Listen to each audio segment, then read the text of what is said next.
মাত্র ২টি উপকরণে দারুণ স্বাদের এই নাস্তাটি বানিয়ে নিব আমি আজকে। একবার খাওয়ার পরে বারে বারে খেতে ইচ্ছে করবে, মুখে দিলে মিলিয়ে যাবে এমনই মজার এই নাস্তাটি। কিভাবে এই নাস্তাটি তৈরি করে নিব তাহলে সবাই ভিডিওটি শেষ পর্যন্ত দেখে যাবেন। আশা করি সবার কাছে ভালো লাগবে। বিসমিল্লাহির রহমানির রহিম। সবাইকে আসসালামু আলাইকুম। আমার আরও একটি ভিডিওতে সবাইকে জানাচ্ছি স্বাগতম। কেমন আছে সবাই?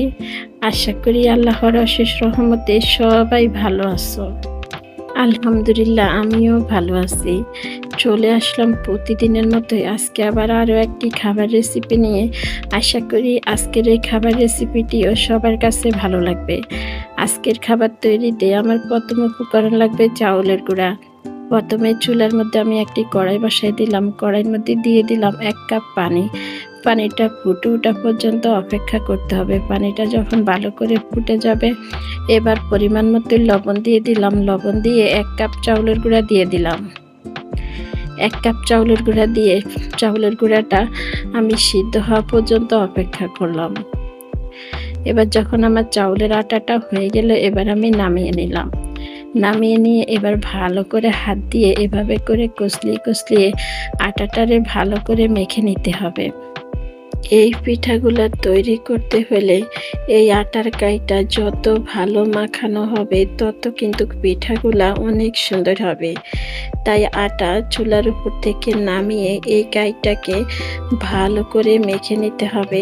একটি প্লেটের মধ্যে আমি নিয়ে হাতের মধ্যে একটু করে পানি নিয়ে আটাটাকে ২ থেকে ৩ মিনিট পর্যন্ত ভালো করে মেখে নিলাম। আটা যত ভালো মাখানো হবে ততই সুন্দর হবে এই পিঠাগুলা। এবার আমাকে পিঠাগুলা বানিয়ে নিতে হবে। আটা যত ভালো সুন্দর মাখানো হবে তত কিন্তু এই পিঠাগুলা খুবই সুন্দর হবে। হাতের মধ্যে অল্প করে একটু তেল নিয়ে নিলাম। এবার এখান থেকে ছোট ছোট করে আমি অল্প অল্প করে আটা হাতের মধ্যে এভাবে নিয়ে নিব। নিয়ে ২ হাতের তালুর মধ্যে রেখে ডলা দিলে খুবই সুন্দর পিঠাগুলা হয়ে যাবে। এই পিঠাগুলা এতটাই সহজ, কম ব্যয়, সবাই এই পিঠাগুলা তৈরি করে নিতে পারবে, শুধু আটাটা সিদ্ধ যদি ভালো হয়। এই পিঠাগুলা দেখতে সেমাই পিঠার মতোই দেখাচ্ছে, কিন্তু সেমাই পিঠা আর একটু ছোট হবে আর একটু চিকন হবে। সেমাই পিঠার থেকে এই পিঠাগুলা একটু মোটা আর একটু বড়। ক্যামেরাতে কেমন দেখাচ্ছে? ক্যামেরাতে একটু ছোট দেখাচ্ছে সেমাই পিঠার মতোই, কিন্তু এই পিঠাগুলা সেমাই পিঠার থেকে একটু বড়। এভাবে করে আমি সবগুলি পিঠা বানিয়ে নিব। খুবই অল্প সময় অনেকগুলা পিঠা তৈরি করে নেওয়া যায়। এভাবে করে আমি সবগুলি পিঠা বানিয়ে নিলাম। পিঠাগুলো আমার একদমই রেডি। এবার পিঠাগুলাকে তেলে ভেজে নিতে হবে। চুলার মধ্যে একটি প্যান বসিয়ে দিলাম। এগুলি কম তেলে ভাজবো, আর এগুলি খুবই কম তেল লাগে ভাজতে। পিঠাগুলা ভেজে নেওয়ার জন্য বেশি তেলের প্রয়োজন হবে না, কম তেলেই পিঠাগুলা ভেজে নেওয়া যাবে। প্যানের মধ্যে তেল দেওয়া হয়ে গেলে তেলটা গরম হয়ে আসলে এবার আমি কম করে প্রথমে পিঠা দিয়ে দিলাম। এবার একটি হাতার সাহায্যে পিঠাগুলা ঠিক এভাবে ছড়িয়ে দিতে হবে। এবার পিঠা লাল হওয়া পর্যন্ত অপেক্ষা করতে হবে। আমার ভিডিওটা দেখতে দেখতে একটু পর্যন্ত কে কে আমার সঙ্গে এসেছো আমি জানি না।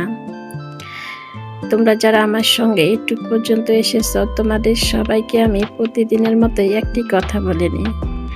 আমার ভিডিওটা দেখতে দেখতে একটু পর্যন্ত আমার সঙ্গে চলে এসেছো, একটি লাইক দিতে ভুলে গেছো, একটি লাইক দিয়ে দাও।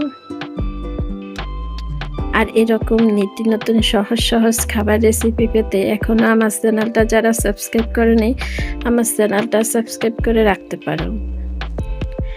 আমি যখন যে ভিডিও ছাড়ব তোমাদের কাছে নোটিফিকেশন চলে যাবে। সময় সুযোগ বুঝে আমার ভিডিওগুলা দেখে নিতে পারো। এই কাজটা তোমরা যারা করেছো তোমাদেরকে জানাচ্ছি অসংখ্য অসংখ্য ধন্যবাদ। আরও একবার জানাচ্ছি তোমাদেরকে ধন্যবাদ। তোমরা যারা প্রতিনিয়ত আমাকে সাপোর্ট করে আসতেছো, তোমাদের সুন্দর সুন্দর কমেন্টে আর একটি লাইকের কারণে আমিও চলে আসি তোমাদের মাঝে। আশা করি তোমরা সবাই এভাবে আমার পাশে থেকে যাবে। ভিডিওটা দেখতে দেখতে একটু পর্যন্ত আমি জানি না আমার সঙ্গে কেউ আছে কিনা, বা প্রতিদিন আমি ভিডিওতে একটি কথা বলি কেউ শুনে কিনা আমি জানি না।